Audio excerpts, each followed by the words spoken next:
Hello friends, अनूठी में आपका स्वागत है। आज अनूठी की गुफ्तगू में मैं आपसे कुछ चर्चा करूंगी, कुछ अपना अनुभव सुनाऊंगी बचपन का।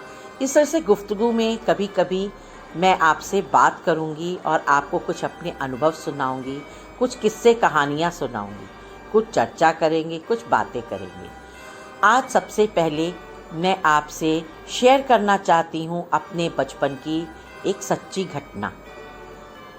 1977 फरवरी, उस सर्दियों में बहुत खुशनुमा दोपहर थी। आगरा में थे हम और बच्चे थे, हम पढ़ते थे, स्कूल जाते थे। एक बार फरवरी में सब घर के हमारे चाचा चाची, दो बुआएं, हमारे सब परिवार जुड़ा था। बड़ा अच्छा लग रहा था और दोपहर में लंच खाते खाते प्रोग्राम बना कि फतेहपुर सीकरी घूमने जाते हैं। कभी गए नहीं थे, अनुभव नहीं था कैसा है, क्या है, कब जाना चाहिए, कैसे करना चाहिए। बस घूमने का मन किया, दोपहर थी, बहुत अच्छा था। तो हमारे पापा ने अपने फ्रेंड से बोला कि हम सबको लेकर जाएं और घुमा लाएं।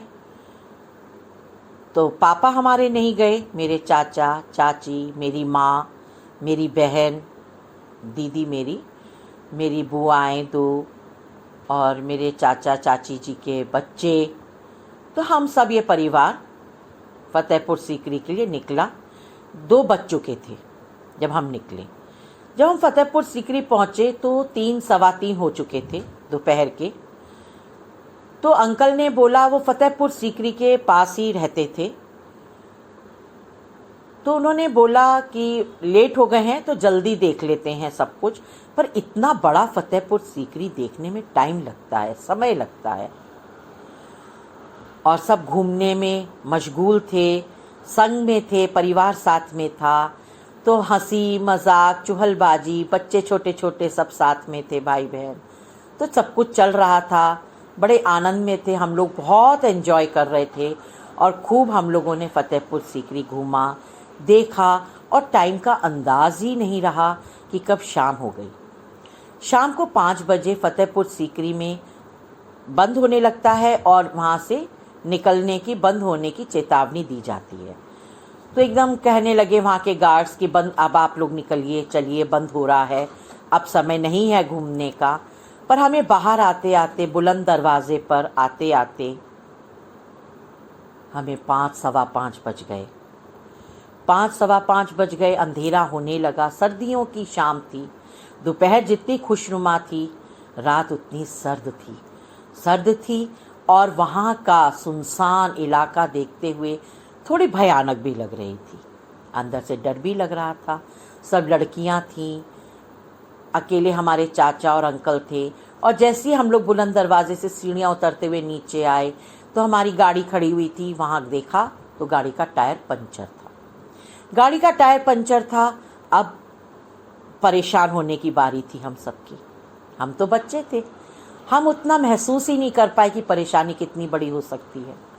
लेकिन हमारी माँ, हमारी चाची, बड़े लोग परेशान हुए, चिंता में पड़े कि अब क्या होगा।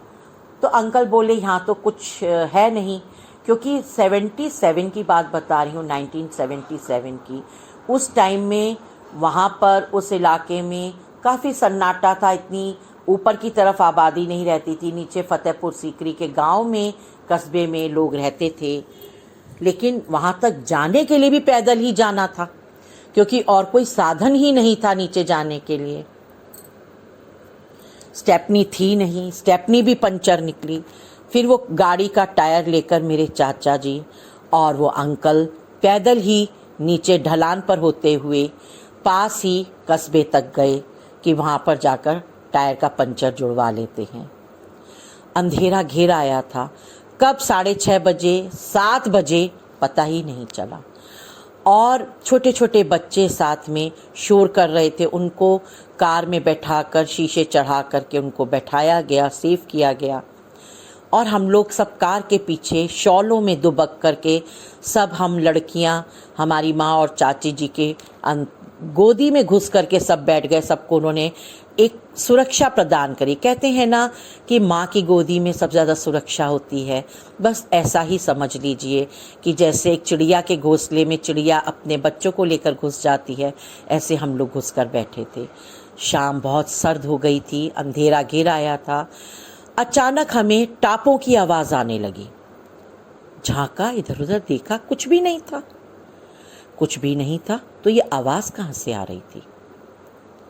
भयानकता और बढ़ गई, चिंता बढ़ गई। अचानक मेरी माँ की और चाची जी की नज़र पड़ी ढलान की तरफ। थोड़ी दूर पर उन्होंने देखा कि 9-9, 10-10 फुट के साए जैसे, जैसे दीवार पे परछाइयाँ पड़ती हैं, ऐसी लंबी चौड़ी सिर्फ परछाइयाँ, उनकी कोई हाथ पाँव नहीं दिख रहे थे। 9-9, 10-10 फुट की परछाइयाँ ग्रुप में, 8-9 के ग्रुप में धीरे धीरे ऐसे जैसे तैरते हुए निकलते ऐसे निकल गई।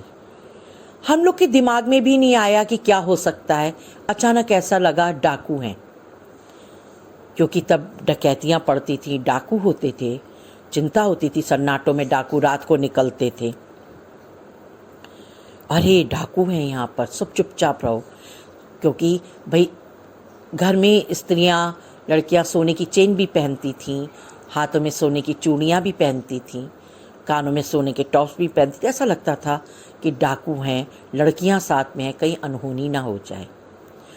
और उस सर्द रात में मैंने महसूस किया, आज भी महसूस करती हूँ, अपनी दोनों बुआओं को, माँ को, चाची जी को पसीने आते हुए, कि उन लोग को पसीने आ गए थे, डर गई थीं और हम लोग की सुरक्षा की वजह से बहुत परेशान थी। कोई भी पुरुष व्यक्ति हम लोग के साथ नहीं था जो सुरक्षा के लिए होता। कोई भी बलिष्ठ व्यक्ति हम लोग की सुरक्षा के लिए उस समय नहीं था। हम सब स्त्रियां अकेली थीं और गाड़ी के पीछे पेड़ के नीचे चुपचाप दुबक कर बैठी थी कि सांस की भी आवाज़ ना आ जाए। ऐसा लगता था सांस की भी आवाज़ आई तो कहीं कोई सुन ना ले। अचानक देखा कि फिर एक ग्रुप और निकला। अंदर खंडहरों में से निकलते हुए साए 8-9 के ग्रुप में, फिर वही 10-10, 12-12 फुट के साए नीचे चलते जा रहे हैं ढलान पे तैरते हुए।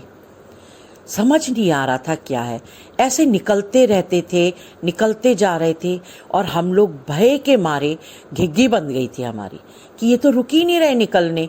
पहले लगता था भाई अब रुक गए, कुछ निकल गए, लेकिन फिर अचानक निकल गए। और टापों की आवाज़, जूतों की आवाज़, खट खट खट आवाज़ें आ रही थीं।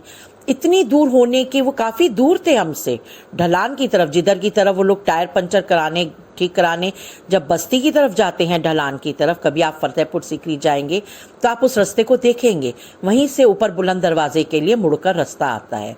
तो उस ढलान पर जा रहे थे तो ऐसा लग रहा था उन्हीं की तरफ तो नहीं जा रहे ये लोग। फिर थोड़ी देर में देखा, करीब 7:45-8 बजे, कि हमारे चाचा जी और वो अंकल टायर लेकर के आ गए हैं। आ गए तो एकदम से उन्होंने टायर बदला, तो हम लोग कुछ बोलने लगे तो अंकल ने मुंह पे उंगली रखकर इशारे से सबको चुप रहने के लिए बोला और बोला जैसे बैठे हो चुपचाप ऐसे बैठो, आवाज़ भी नहीं आनी चाहिए। हम लोग तब भी कुछ नहीं समझे और चुपचाप उन्होंने जल्दी जल्दी, मेरे चाचा जी, उन्होंने टायर बदला, गाड़ी को ठीक किया और अंकल ने इतनी स्पीड में वो गाड़ी निकाली कि आज भी मैं याद करती तो मेरे रोंगटे खड़े हो जाते हैं।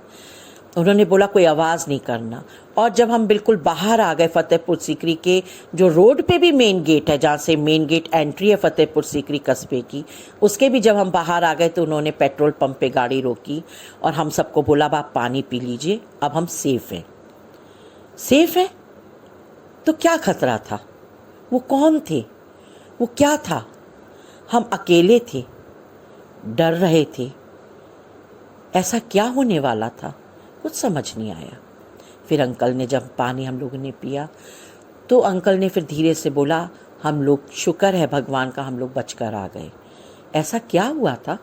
उन्होंने बोला ये जगह हॉन्टेड है, यहाँ अभी भी साए हैं, आप बचकर आए हैं। वो इलाका रुकने का नहीं है, ठहरने का नहीं है, आप लोग बचकर आए हैं, वो साए हैं वहाँ पर। वो साए कौन थे, क्या थे, आज भी प्रश्न चिन्ह दिमाग में है। कुछ गुत्थियां हैं जो सुलझी ही नहीं, कुछ बातें हैं अनकही जो किसी ने कही नहीं, किसी ने सुनी नहीं, सुनाई नहीं। वो साए किसके थे हमें नहीं मालूम, कहाँ से आए थे, क्यों वो ऐसे भटक रहे थे नहीं मालूम, वो आवाज़ें क्या थी टापों की नहीं मालूम, लेकिन वो कुछ था। क्या था कुछ नहीं मालूम, लेकिन वो भय था। लेकिन आज भी भय है। उसके बाद हम कई बार फतेहपुर सीकरी गए, लेकिन हम लोग वहाँ पर दिन ही दिन में गए और किसी भी हालत में 3 बजे तक लौट आए। उम्मीद है आपको मेरी ये कहानी पसंद आई होगी। ये सच्ची कहानी है, मेरा सच्चा अनुभव है। आशा करती हूँ आपने एंजॉय किया होगा, पसंद किया होगा। आप इसको लाइक करिए, शेयर करिए, अपने दोस्तों को सुनाइए और मेरे अनूठी को सब्सक्राइब करिए। और इस अनूठी का मेरा लिंक आपको फेसबुक और इंस्टा पे मिलेगा। मैं इंस्टा पे हूँ, फेसबुक पे हूँ अनूठी, और ये आपको मेरे डिस्क्रिप्शन बॉक्स पे फेसबुक और इंस्टा का लिंक आपको अनूठी का मिलेगा। उसको आप विज़िट करिए, देखिए, शेयर करिए, सब्सक्राइब करिए और एंजॉय करिए। थैंक यू सो मच मुझे सुनने के लिए। धन्यवाद। Thank you.